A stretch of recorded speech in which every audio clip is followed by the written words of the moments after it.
horses, the NDX being one of them. He's talking about the Nikkei too, in what Japan. I think has they're done, watching setting my new stream. records. They're But little it's assholes. like, okay, They're I little get dick it, bags.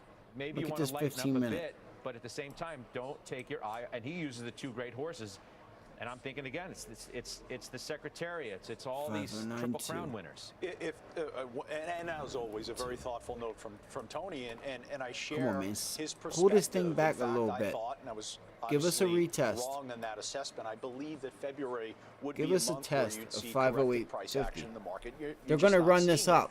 I think They for don't the want to pay viewers, nobody. well, For a minute and a half. All the money they made, and they don't want to pay y'all. Sometimes, though, you will go a little bit above VWAP. It'll try to hold it, and then it'll break it. It won't hold it. I don't want to call it a broadening out because we're not seeing small caps really work. But there are other names that are working right now, in particular in the large cap space. So it's really some participation beyond just the semis. But Scott, I can't think that if Nvidia I missed were that to 26 correct, entry, if the guys. SMH were to correct, I missed it. that the market itself would be immune from experiencing a universal correction. I'm curious if she's gonna.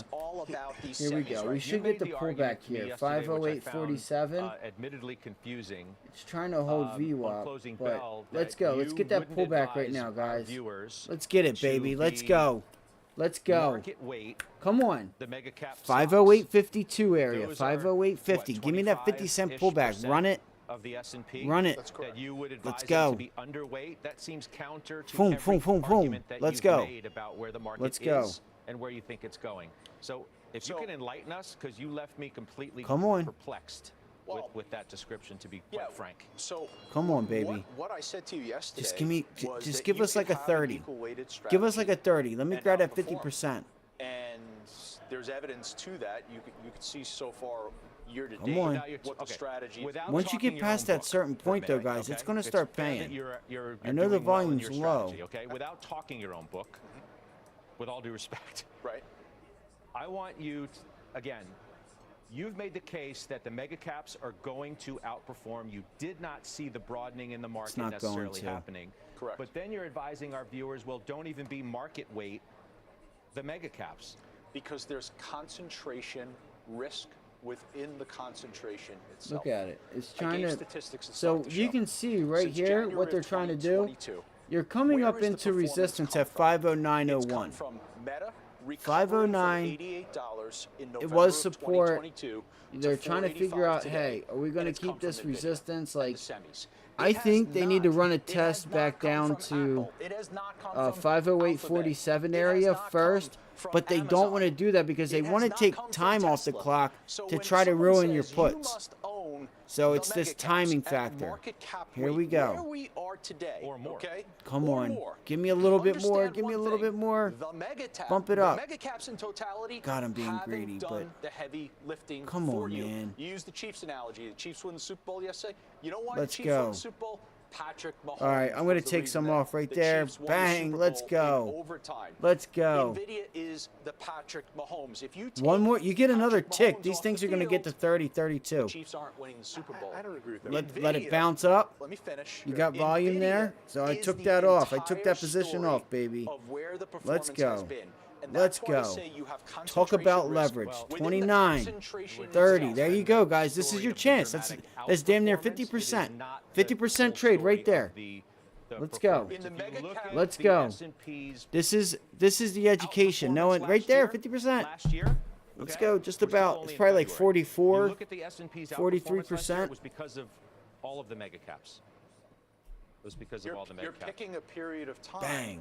What about 2022? You get those little Scott? All the ticks. You mega got to caps are watch down. because when What it about bounces 2022? back now, it's going to really take those options off. Look at that 31. You got to hit it there. You got to get that 50%. That's our target. That was our target right there. If it gives you anything else, oh my gosh. Okay. Let's go. Look at the volume coming in. I fucking knew it. I knew we were going to come back down. Let's go, man. Did anybody get that? Did anybody take that? I told you guys, make once VWAP is resistance. All right, it's going to make it resistance. It's going to try and fake you out a little bit. Nvidia, it's All right. underperformed some of the SMH stocks. So what? What is The Apple Joes doing? from the So pros. the S&P's up 20%. Taking 10 cents since on November 20, 1st. getting What's that Apple done since 50%. November 1st? Up 5%. I did not get 50. I probably got like what's Alphabet 40. done? Pick Apple out of a hat No, and you say, can't. okay, You it's just the one. you can't it's the cherry pick it. one that You've hasn't got, really worked that since well. November 1st, You you have can't 4 cherry of the pick mega it. caps that are I just underperforming the cherry S&P picked the fuck 500. out of it. And I just What you don't mean, wanna Joe? look at it